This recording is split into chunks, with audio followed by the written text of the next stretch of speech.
हर हर महादेव सभी को। इस वीडियो को देखने वाले सभी लोगों को सादर प्रणाम। आज की इस वीडियो में मैं बताऊंगा शेयर मार्केट में आपको फंडामेंटल एनालिसिस करना है, कोई शेयर खरीदना है, आपको लॉन्ग टर्म इन्वेस्टमेंट करनी है तो आपको सबसे पहले उसका देखना पड़ेगा पीई रेशो। तो पीई रेशो क्या होती है? प्रॉफिट टू अर्निंग रेशो को हम बोलते हैं पीई रेशो। मैं जैसे ग्रो ऐप यूज़ करता हूँ तो उसमें आपको स्क्रीनशॉट इस वीडियो में मैं कहीं जगह जगह पे लगा दूंगा और उसमें दिखा दूंगा कि आप कैसे कंपेयर कर सकते हैं, उसमें कहाँ पर आप देख सकते हैं। तो फंडामेंटल एनालिसिस में ये पहला पार्ट है आपका। तो पहला पार्ट मैं बना रहा हूँ पीई रेशो के ऊपर।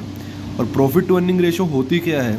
इसका सिंपल सा मतलब होता है कि मार्केट प्राइस प्रति शेयर, मार्केट प्राइस पर शेयर, और डिवाइड किया जाता है उसको अर्निंग पर शेयर से। अर्निंग पर शेयर मतलब ईपीएस। और ये ईपीएस की जानकारी आपको यहीं पर ऐप के अंदर मिल जाएगी कि कैसा आपका ईपीएस की वैल्यू कितनी है, और मार्केट प्राइस तो आप देख ही लेंगे कि किसी शेयर का कितना चल रहा है।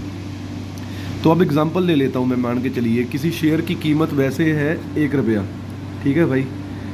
लेकिन एक मैं किसी भी चीज़ की कह रहा हूँ कि भाई मैंने, मेरे जैसे कई दोस्त हैं आईफोन यूज़ करते हैं भाई। आईफोन यूज़ करने वाले नॉर्मली क्या होते हैं, कई लोगों को फीचर पता नहीं होते लेकिन बोलते हैं कि नहीं नहीं भाई मैं 1 लाख 1.5 लाख खर्च करने के लिए तैयार हूँ लेकिन आईफोन चाहिए। मतलब वो उसको ब्रांड की वैल्यू को बोलते हैं। तो मैं वैसे ही बता रहा हूँ कि किसी चीज़ की 1 रुपये की कीमत है लेकिन उसके इन्वेस्टर कह रहे हैं कि नहीं हम इसके लिए 10 रुपये 20 रुपये 30 रुपये देने को तैयार हैं भाई।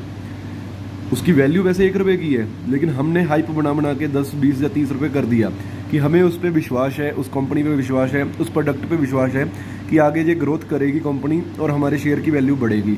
तो पी रेशो वही आ जाती है भाई। तो इस हिसाब से अगर किसी की पी रेशो 10 हो 20 हो 30 हो, मतलब हम 10 रुपये पे करेंगे और उसके ऊपर हम 1 रुपये का प्रॉफिट लेंगे। अगर 1 रेशो 10 है तो अगर 20 आती है पी रेशो तो 20 रुपये देने को तैयार हैं भाई हम उस कंपनी को, उस पर 20 रुपये पे 1 रुपया प्रॉफिट कमाने के लिए।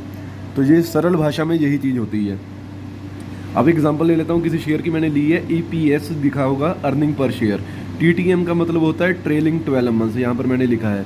मतलब एक फाइनेंशियल फिगर जो रिपोर्ट है पिछले 12 महीनों की, लगातार जो पिछले 12 महीने थे उस कंपनी के, तो एक फाइनेंशियल रिपोर्ट के हिसाब से, फाइनेंशियल फिगर के हिसाब से उस कंपनी के उस शेयर की जो अर्निंग हुई है पर शेयर वो हुई है 94.46 रुपये। और मैं एग्जांपल में आपको स्क्रीनशॉट यहाँ पर लगा देता हूँ तो उसमें आपको PE ratio, profit to earning ratio भी दिख जाएगी टीटीएम, यानी कि पिछले 12 महीने की। तो 984 रुपये 984.40 इतने रुपये का शेयर अभी चल रहा है मार्केट में फ़िलहाल, और उसकी ईपीएस है 94.46। इसको डिवाइड किया तो आंसर आपका आ गया 10.42, मतलब 10.42। मतलब वैल्यू उसकी 1 है लेकिन हम 10.42 गुना उस पर इन्वेस्ट करने के लिए जा सकते हैं, हम देने को तैयार हैं भाई। तो ये अगर कम हो पी रेशो तब क्या कहा जाता है? अगर पी रेशो किसी शेयर के कम हो तो स्टॉक अंडर वैल्यूड होता है, कि उसकी इतनी वैल्यू नहीं दे रहे हैं लोग, मतलब उस कंपनी में विश्वास नहीं दिखा रहे हैं। अंडर वैल्यू क्यों ही हो सकता है? क्योंकि उसके खिलाफ कोई न्यूज़ मार्केट में ऐसी फैल गई हो कि जो उसको डिफेम करने के लिए हो, उसके ऊपर कार्रवाई चल रही हो, तब भी उसका पी रेशो कम हो जाता है अगर स्टॉक के खिलाफ, किसी कंपनी के खिलाफ अगर मार्केट में न्यूज़ नेगेटिव हो। और कई शेयर्स की पी रेशो ज़्यादा होती है तो कई बार बहुत ज़्यादा होती है भाई। मैंने एक देखी थी पी रेशो हद से ज़्यादा थी, मैं शेयर का नाम नहीं लूँगा लेकिन वो आप बड़े ध्यान से खरीदना भाई। और मेरी जारी दोस्ती में बहुत लोग वो कायदे से खरीद रहे हैं भेड़ चाल में, क्योंकि जीएसटी कई ऐप्स होती हैं, जरोदा है, ग्रो है, एंजल वन है, बहुत सारी ब्रोकरेज की ऐप्स हैं, लेकिन उनमें क्या है, सजेशन में आ जाता है ना कि ये बहुत ग्रो कर रहा है ले लो, तो वो सजेशन के चक्कर में लोग अपना नुकसान करा लेते हैं। वो ओवर वैल्यूड शेयर है। तो पी रेशो को और किससे हम कंपेयर कर सकते हैं? इंडस्ट्री पीई से। इंडस्ट्री पीई मतलब क्या?